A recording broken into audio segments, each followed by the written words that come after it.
Now, in football, you could say the Oilers in 1983 up 35-3 against the Bills. The reason it's not going to make my Rushmore here is that I have a better choice because this was in an early round divisional game, and Buffalo, with Frank Reich coming off the bench, played heroically in the second half. The one that makes my Rushmore is the Falcons in the Super Bowl against the Patriots. Agreed. Up 28-3. Now, I can't believe we're going to change in the third. It was crazy. Yes, and no matter what Brady did, no matter what great catch Edelman made or whatever they did, they got two two-point conversions. No matter what. How about the Falcons kept on throwing the ball, not running the ball? Exactly. A choke is not if the other team does something great to you. A choke is you have to have contributed to it. Without what you did, you would have won. They had the game no matter what the Patriots did. Like you said, if they run the ball, they're in field goal range for a relative chip shot field goal, would have put the game out of reach because to send it to overtime, the Patriots needed another touchdown and a two-point conversion. Yeah. They could have gone up by 11. I was at that game in Bob Kraft's box, beginning of the game, packed, and gets everybody leaves at halftime. I think there was like 6 people in the box. And as they start coming back, I mean, it was insane. Yeah, it was insane. And so, but Matt Ryan drops back to pass. Not only does he get sacked, now they're out of field goal range. Literally, unless you fumble, all you have to do is run the ball, and you cannot lose the game.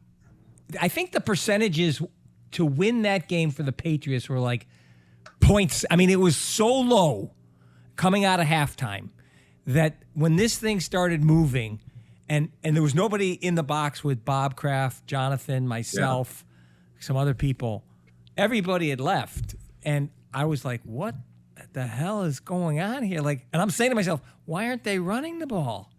Just to take time off the clock. You don't want to give Tom Brady anything. And Bill Belichick. They lose the flip, and they hadn't changed the rule yet.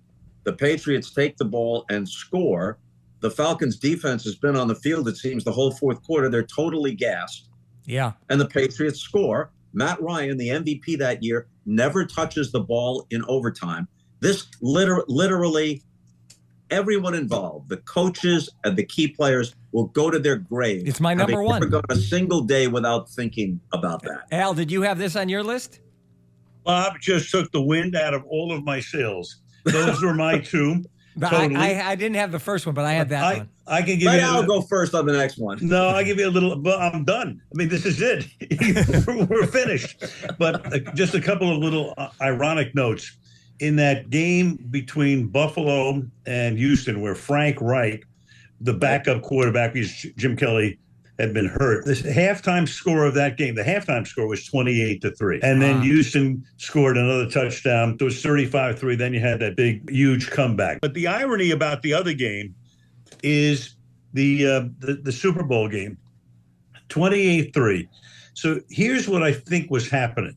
So they're going to kill him. Kyle Shanahan was the offensive coordinator of the Atlanta Falcons in that game. It was already known, but not officially announced, that he was going to be named the head coach of the San Francisco 49ers the next day. He's going for the ultimate kill shot.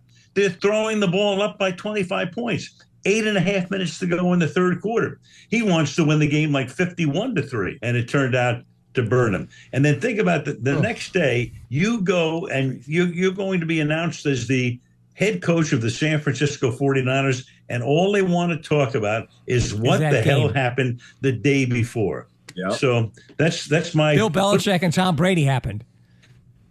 Well, that's part of it. Yeah. And a couple of big sacks defensively. And once it got to be like 28-16, and don't forget, New England also missed an extra point along the way. When they made it 28-9, they missed the extra point on top of it, and able to recover from that. Well, I was saying to myself, why aren't they running the Patriots? I couldn't say anything when you were in the box with Jonathan and Robert, but I was saying to myself, like, why aren't they doing a hurry up offense? And for whatever reason, they were just running it like normal. We're coming back, and it was no rush. There was just no rush to the game, and they weren't running like a 2-minute offense the whole third and the whole fourth quarter. It was crazy. Who else was in that box? John Bon Jovi, I'm guessing. Yeah, but I think he left. I think Wahlberg left. I think Elton John left. A lot of people blew out of there. Nobody wanted to be there. Well, it was so upsetting. Were you there at the end of the game? Yeah. Oh, beautiful. Yeah, I went down on the field, saw Tom. It was incredible.